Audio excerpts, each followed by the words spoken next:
बंगाल के मुख्यमंत्री शुवेंदु अधिकारी ने जो जनता से वादे चुनाव के पहले किए थे, यानी जो भारतीय जनता पार्टी का संकल्प पत्र को चुनावी घोषणा पत्र कहते हैं, अब सीएम शुवेंदु ने उनको इंप्लीमेंट करना शुरू कर दिया है। जो जो वादे जनता से किए थे, कैबिनेट की मीटिंग में, पहली कैबिनेट की मीटिंग में जो बीएसएफ को जमीन सौंपने की बात थी उस पर साइन हुए थे और वो प्रक्रिया शुरू हो चुकी है। बीएसएफ के अधिकारियों से मीटिंग होकर के जो चिकन नेक की वो जमीन है, वो जमीन ट्रांसफर होने की प्रक्रिया, फेंसिंग लगने की प्रक्रिया शुरू हो चुकी है। देश की रक्षा को सबसे ऊपर रखते हुए सबसे पहला फैसला लिया गया। दूसरा, उसके बाद सबसे बड़ी सौगात महिलाओं को 3,000 रुपया देने की जो बात कही गई थी, जो पहले से लक्ष्मी भंडार योजना ममता बनर्जी की चल रही थी, उसी को कंटिन्यू किया गया है। लक्ष्मी भंडार योजना में महिलाओं को 1,000 रुपया दिया जा रहा था, जनरल कास्ट को, एससी एसटी ओबीसी को 1,500 रुपया देने की बात ममता बनर्जी ने वादा किया था। अभी तक 1,000 रुपया मिल रहा था और अब जो भारतीय जनता पार्टी ने अपने संकल्प पत्र में कहा था 3,000 रुपया हम हर महिला को देंगे, तो ये अब जो है अग्निमित्रा पॉल ने बाकायदा ये प्रेस कॉन्फ्रेंस में घोषणा कर दी। Constitution of 7th State Pay Commission for revision of pay structure of state government employees and employees of statutory bodies, boards, corporations, local bodies, educational institutions, etc. Approval of Annapurna Yojana scheme under Women and Child Development and Social Welfare Department at the rate of 3,000 per month with effect from 1st of June 2026. कि हम अलग से कोई form भरवाने नहीं जा रहे हैं। लक्ष्मी भंडार योजना में जिन महिलाओं के पहले से रजिस्ट्रेशन हैं, और भारतीय जनता पार्टी ने भी अपनी तरफ से कुछ रजिस्ट्रेशन कराए थे जब चुनाव चल रहा था उस दौरान भी, और उन्होंने कहा कि उसी को हम कंटिन्यू रखेंगे उन महिलाओं के खाते में बिना किसी भेदभाव के। यानी ये बहुत अच्छी बात है कि टीएमसी के कार्यकाल में जो फॉर्म भरे गए उसमें महिला भी हैं और उसमें महिलाओं में मुस्लिम भी है। मतलब आप सोचिए, महिलाओं के खाते में जो शुवेंदु अधिकारी का कहना था कि जो हमारे साथ हम उसके साथ, इस तरह की बातें बोली थी, तो ये सोच रहे थे लोग, उम्मीद कर रही थी मुस्लिम महिलाएं कि अब उनका नाम तो कट ही जाएगा, लेकिन नहीं। संविधान भी है, संविधान में लिखा गया है कि किसी को धर्म के आधार पर, ये कास्ट के आधार पर कुछ सुविधाएं देना या ना देना तय नहीं होता। शुवेंदु अधिकारी की तरफ से जो अग्निमित्रा पॉल है, महिला कल्याण मंत्रालय उनके पास है, और उन्होंने बाकायदा ये घोषणा की है कि 1 जून से, आदेश हो चुके हैं, 1 जून से महिलाओं के खाते में ये पैसा जाना शुरू हो जाएगा, 3,000 रुपया। यानी पहला वादा 1 जून को इंप्लीमेंट हो जाएगा जो जनता से किया गया है। जमीन का अलग से वादा किया गया था, वो ट्रांसफर हो गई। उसके अलावा बड़े फैसलों में जिसकी सबसे ज्यादा चर्चा है, अतिक्रमण हटाना, और उसके अलावा मदरसों को जो सरकार की तरफ से मदद मिल रही थी वो मदद बंद कर दी गई है।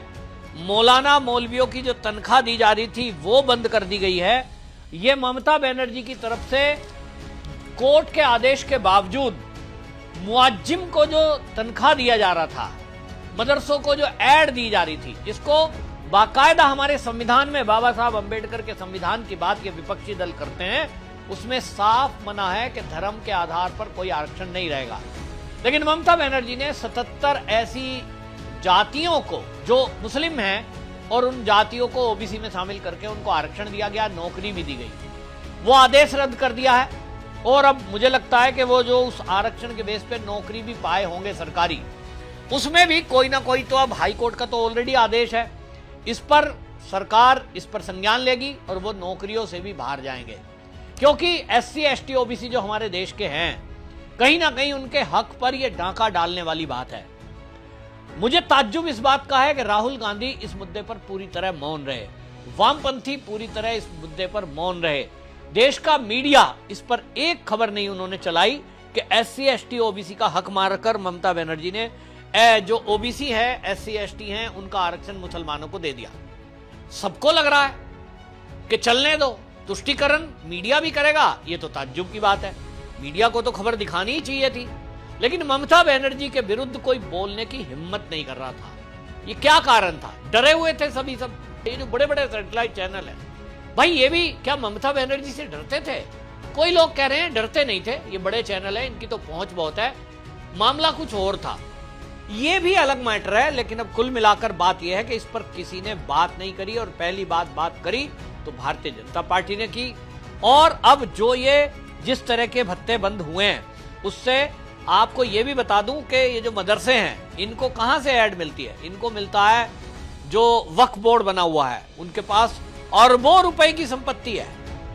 तो भाई ये तो सब बंद होंगे और आप अपना चंदे से कुछ भी चलाओ। ये जो संकल्प पत्र है, इसमें जो बातें कही गई थी, उसमें ये सबसे बड़ा है। इसके बाद 7th पे कमीशन की सिफारिश लागू करने की बात हुई थी, उसके आदेश दिए जा चुके हैं, क्योंकि उसमें कुछ वेतन आयोग में ये तय होता है कि किस बेसिक को कहाँ फिट करना है, कहाँ कौन सी कैटेगरी में जाएगा। तो यूनियन के लीडर उसमें मिलकर के बैठ करके सरकार के साथ तय कर रहे हैं। कमेटी बना दी गई है, डीए का एरियर जो है उसकी घोषणा कर दी गई है, और इसी वेतन में, यानी मई के वेतन में लास्ट के महीने का लास्ट दिन जो होता है, तब तक ये डीए की पेमेंट भी मिल जाएगी। दूसरी तरफ घुसपैठियों पर लगातार कार्रवाई की जा रही है, और जैसा शुभेंदु अधिकारी ने कहा कि अब डिपोर्ट करने का टाइम है। तो अब एसआईआर हुआ, उसमें शॉर्टलिस्ट हो गया। अब जिसके पास वोटर कार्ड है, इसका मतलब वही भारत का नागरिक है, वही बंगाल का नागरिक है।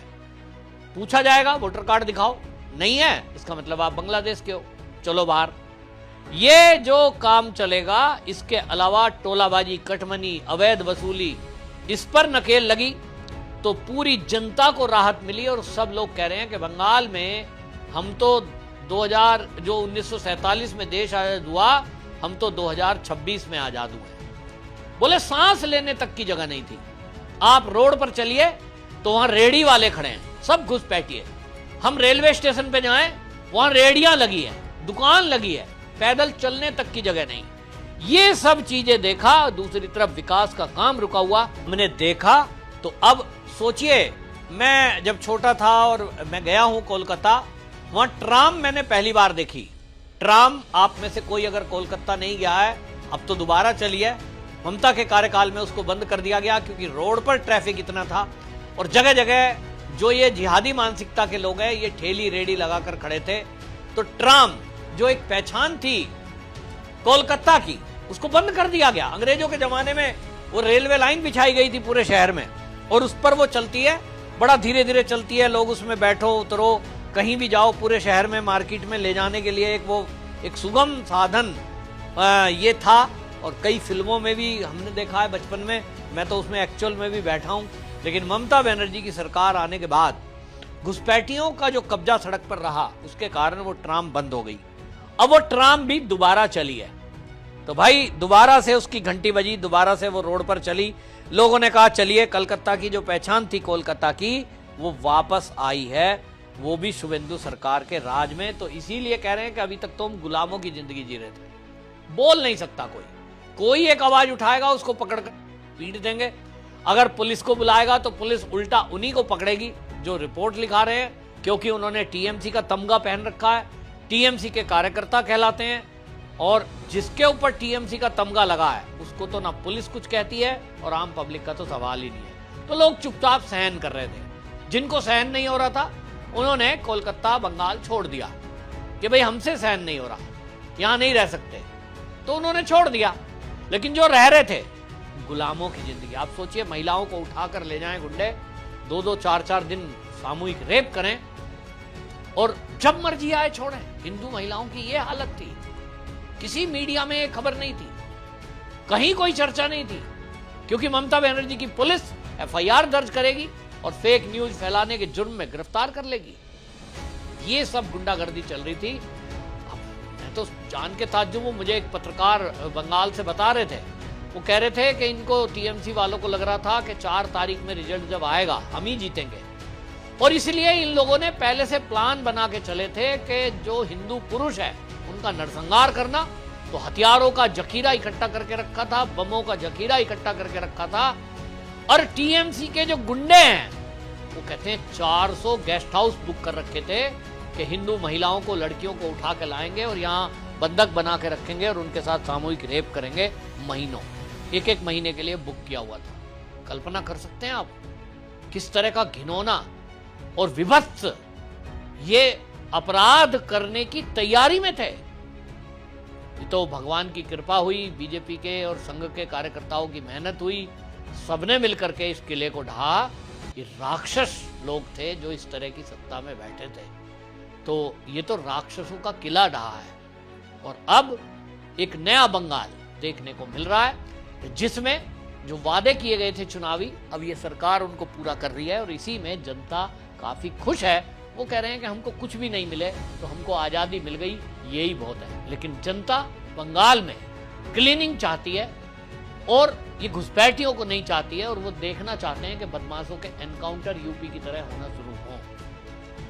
तभी मुझे लगता है कि एक पहचान पुलिस की भी बनेगी। जैसा यूपी में योगी पुलिस है उसी तरह से बंगाल की पुलिस भी परफॉर्म करके दिखाए।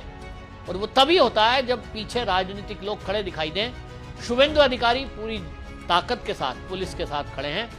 मुझे लगता है अब अगले आने वाले दिनों में अगर कोई बदमाशी करेगा तो वहां एनकाउंटर भी आपको दिखाई देंगे, क्योंकि पुलिस हमेशा से वो केवल सत्ता के इशारे पर चलती है और अब इशारा बिल्कुल साफ है कि अपराध पर जीरो टॉलरेंस नीति शुभेंदु सरकार की नहीं है। आपकी क्या राय है? कमेंट लिखिए, वीडियो शेयर करिए। धन्यवाद।